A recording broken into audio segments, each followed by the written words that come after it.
Hello, this is John Levene. It was 48 years ago that we came here with John Pertwee, Roger Delgado, and if you remember, we all attacked this church to find that there were actually demons going on in the basement. And if you remember, at the end of the story, we blew the church up, which of course was only a special effects.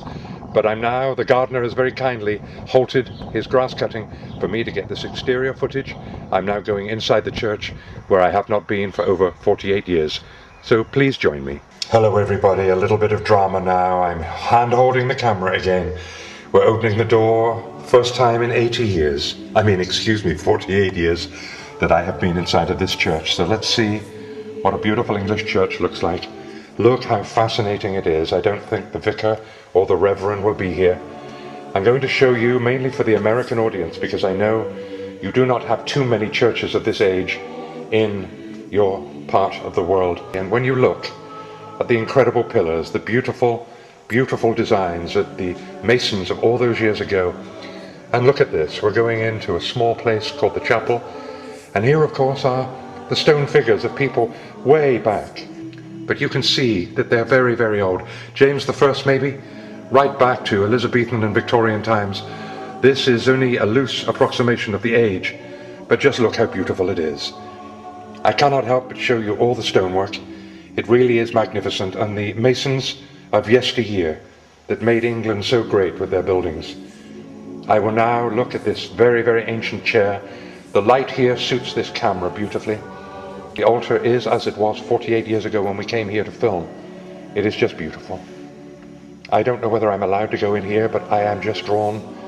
The camera is drawing me to the cross, the very heart of this church. But just look at that. Just look at that cross. I cannot leave it alone. And then, of course, we raise the camera up to the thing that the English do better than almost anyone else in the world, stained glass windows.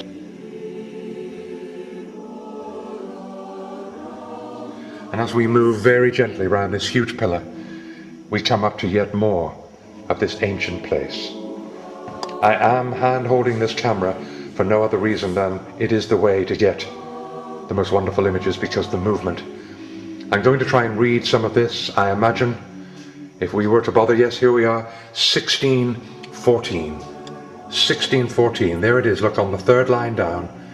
But look at these ancient and yet such solemn and reverent figures from yesteryear in England.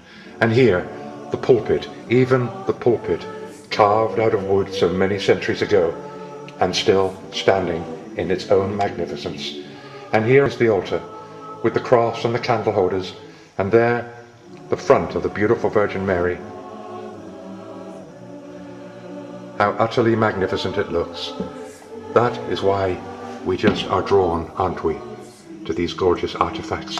And there, one of the tapestries of Aldbourne. There it is, written there, Aldbourne, the place where Doctor Who made more fame than almost any other village. So we move gently round and we will show you the stonework.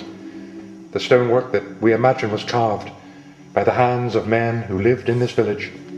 It was most likely called Aldbourne then, and there I am assuming is the very shield which represents this gorgeous little village in the middle of the Hampshire countryside.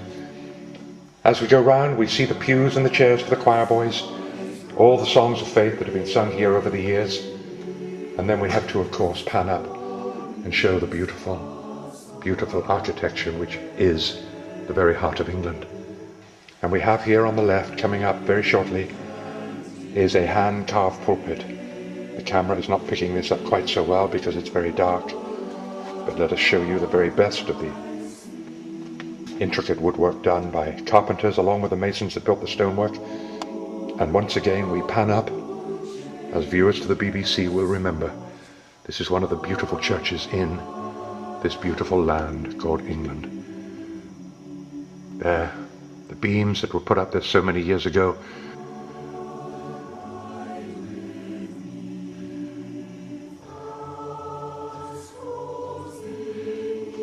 And over here I see the poppies for the fallen dead of the world wars that Britain somehow willingly or unwillingly got involved in. I'm now walking steadily through to a little fire engine that must have been used back in the 16th century, when fires, I imagine, were more copable with. But just look at this. In fact, I will go slowly I thought there was a date on there, but there's not. So this is just one of the old, ancient pieces of handiwork from a bygone age. Look how fascinatingly simple it is. Once again, I have to just show you the towers which hold up this very structure, and where we shot one of the most famous episodes of Doctor Who ever made, all of those years ago. And I'm lucky enough to still be alive to come here and show you.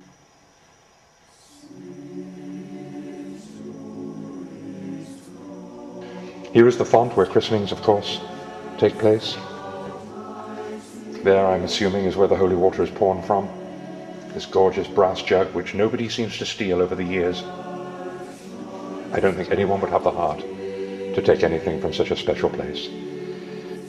And here, the altar from which the wonderful, lucky priest that runs this church, and of course the Bible will be open to something rather special, I'm sure.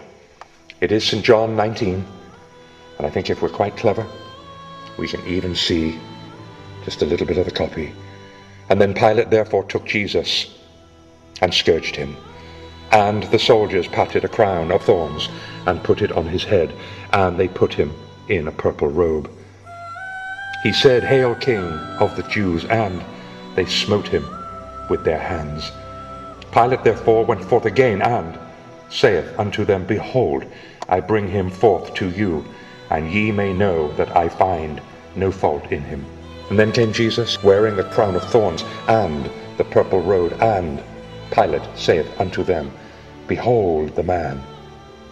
And when the chief priests therefore and officers saw him, they cried out, saying, "Crucify him, crucify him."